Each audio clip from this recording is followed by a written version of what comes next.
Hey everyone, welcome back. Bigelow Reviews here. I am Brent Bigelow, and we have a new review for you. This is Rag & Bone Man's second album, Life by Misadventure. Rag & Bone Man, aka Rory Graham, dropped his debut album in 2017 with the album Human, and that had a bunch of pretty popular tracks that came out around that time. Songs like Human, Skin, and Grace. Around that time, I also was not a big fan of Rag & Bone Man. I wasn't too crazy about any of those songs, to be honest with you. And going into this year, knowing that this album was coming, I wasn't looking too forward towards it.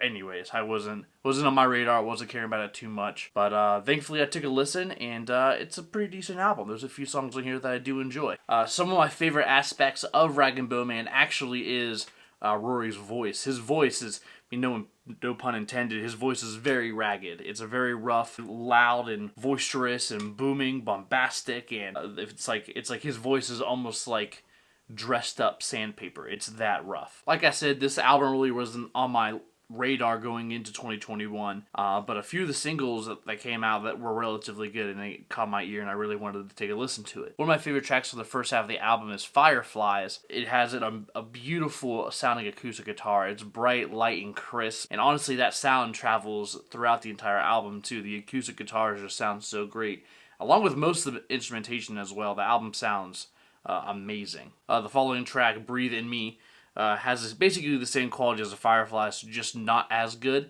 but I still like the track. It's pretty good. The song alone has like the same chord progression and strum pattern as like the 1975's track, I Always Want to Die Sometimes. It's eerily similar, and it kind of carries that whole entire thing all the way through. And the song has like very similar patterns. It's really interesting, but clearly the 1975 did a better job at it, I believe. Another one of my favorite songs on here is Crossfire. It's a loud, ruckus track, and it sounds like a song that would be from Flashdance if they filmed it in 2020. I don't know what that means, but it's funny to me. I think it fits somehow so perfect. I don't even know how to describe it, but it's just, that description is too perfect not to tell you.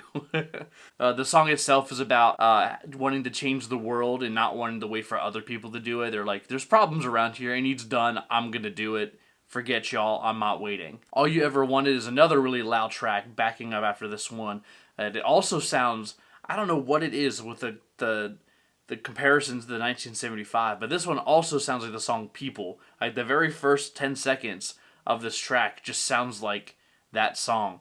And every time I start singing the lyrics for People. But that's where the comparisons end also. The songs are drastically different compared to the other track on the album that sounds like a 1975 song. This song does stop at the comparisons of the 1975, but this song also sounds like if Chris Stapleton and like New Order did a song together, this would be like their brain baby. It has this like twangy, glistening, beautiful guitars.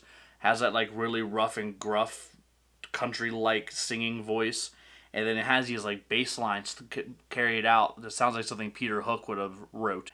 Honestly, that's a great comparison for the song as well, I do believe. Some of my biggest gripes with this album is honestly the second half of the album I think is absolute trash. I don't like most of the songs on it.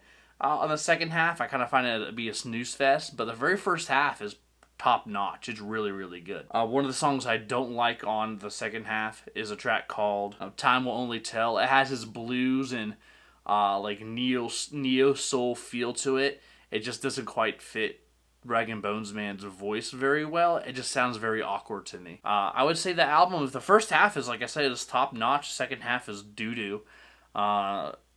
I could take it or leave it. I thoroughly enjoyed the first half, but the second half really drags the score down for me, honestly. Even some of the really good songs on the album, this still has this like energy and sound that sounds like other songs, and it just sounds like traditional pop music with like that funky rock sound that a lot of groups are trying to aim for.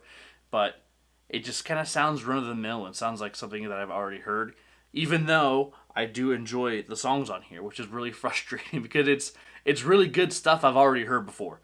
In a great way to kind of wrap that up. But I give Life by Misadventure by Rag & Bone Man, give it a score of 49. And what do you think? What are your favorite songs? Put that down in the comments below.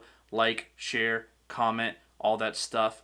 And I will see you in the next video. Biggie out.